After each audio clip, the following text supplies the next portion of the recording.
नमस्कार श्रोतागण मु आज जहाँ कहवाक जाऊँगी ताहा कौनसी नाटकर कहानी नुहे किंबा कौनसी गाल्पिकर मर्मर अभिव्यक्ति मध्य नुहे। यह एक वास्तवतार चित्र जहाको गल्पर रूप दि जाइछि। गल्पटीर शीर्षक कौन कांधर बोझ। भोकर दाउरे आम देशर भविष्यत कौन कांधरे पड़ी परिवारर बोझ। अभाव डोरी बांधी देइछि पाठ पढ़ारे किंतु आखि आगरे पड़ी रही लंबा रास्ता।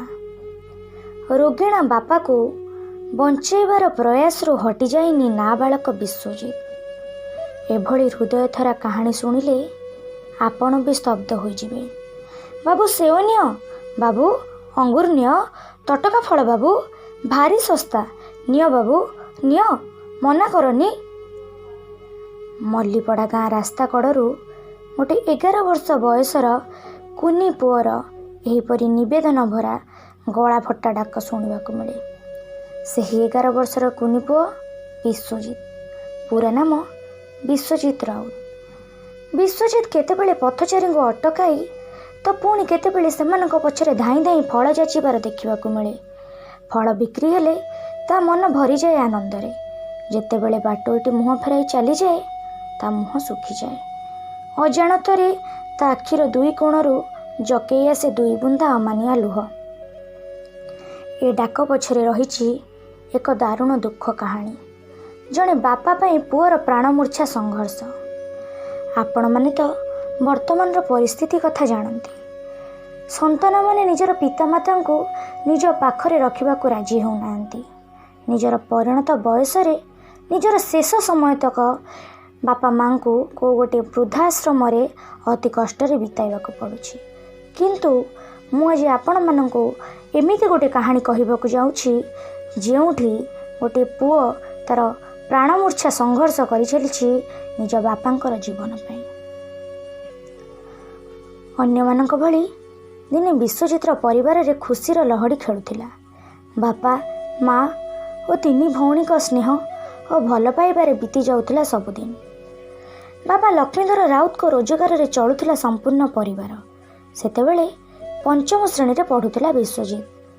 हेले सबुदिन भलरे जाएनी। परिवार रे दिने माड़ी आसिला अकाल झड़। बापा लक्ष्मीधर दिनकू दिन हठात असुस्थ होई पड़िले। अनेक डाक्तर पाखक जाए औषध किणी खाइले हेले दिनकू दिन रोग बढ़िला पछे कमिबार ना धरिलानी। शेषरे कौन से बड़ मेडिकल को जाई स्वास्थ्य परीक्षा कराइले किंतु मेडिकल रिपोर्ट पाइबा परे लक्ष्मीधर स्वप्न आकाश रे घोटीगला कला बादल। डाक्तर से रिपोर्ट थिला लक्ष्मीधर को कैंसर। तापर ठारू आरंभ होईगला विश्वजित्र परिवार रे दुर्दिन। बापा ऑपरेशन लगे खर्च है अपर्याप्त टंका। खाली होईगला परिवार संचित अर्थ। निज संपर्कियों ठारू आरंभ करी साई पड़िशा चिन्हा जना समस्त पाखरे बापा जीवन बंचाइबा पई हाथ बढ़ाइबाकू पड़िला। एपटे रोजगार बंद, सेपटे औषध चिंता आउ 6 प्राणी को पेटर चिंता। ये सब प्रकार चिंता कबलित करदेला लक्ष्मीकांत परिवार को। यही अभाव निज परिवार को 2 बेला 2 मुठा खाइबा जोगाड़ करने सह बापा औषध आने पाठरे डोरी बांधिला विश्वजित। सेतेबेले से थिला 5म श्रेणीर छात्र। पाठ पढ़िबार आग्रह थिले मध्य परिवारर स्वप्न ताको विचलित कर देइथिला। सेही दिन ठारू मल्लीपड़ा गाँ रास्ता कड़ू सबुदिन शुभुची एई कुनी पिलाटीर विकल स्वर। कहीं दया परवश होई ता हाथर फल किणी नेउछि तो पुणी किए मुह फेराई चली जाउछि। तथापि हारी जाउनी विश्वजित। बापांको जीवन परिवार पेटरे दाना भरिबार निशा ताको बेफिकर कर देइछि। कहीं कहीं ता बयस को नहीं पाठ कथा मते पचारुछंती हेले किछि क्षण लगी स्तब्ध हो जाउछंती विश्वजित्र उत्तर रे। ए दुखर अंत केबे जानिनी से निष्पाप पिलाटी। तथापि କୁନି କୁନି ପାଦରେ ପଡ଼ିଥିବା ଲମ୍ବା ରାସ୍ତାକୁ ଚାଲି ଚାଲି ଅତିକ୍ରମ କରିବାରେ ଆପ୍ରାଣ ଉଦ୍ୟମ ଜାରି ରଖିଛି। ଏ ଯେଉଁ କାହାଣୀଟି ମୁଁ ଆପଣଙ୍କୁ କହିଲି, କାହାଣୀରୁ ଆମେ ଏତିକି ଶିକ୍ଷା ଲାଭ କଲେ ଯେ ରାସ୍ତା କଡ଼ରେ ନଜର ଆସୁଥିବା ବେଳେ ପିଲାଙ୍କ ପ୍ରତି ଆମେ ସମ୍ବେଦନଶୀଳ ହେବାର ଆବଶ୍ୟକତା ରହିଛି। ରାସ୍ତା କଡ଼ରେ ଏଭଳି କୁନି ପିଲାଟିର ଡାକ ନ ଶୁଣିଲା ପରି ଚାଲି ଯାଆନ୍ତୁନି।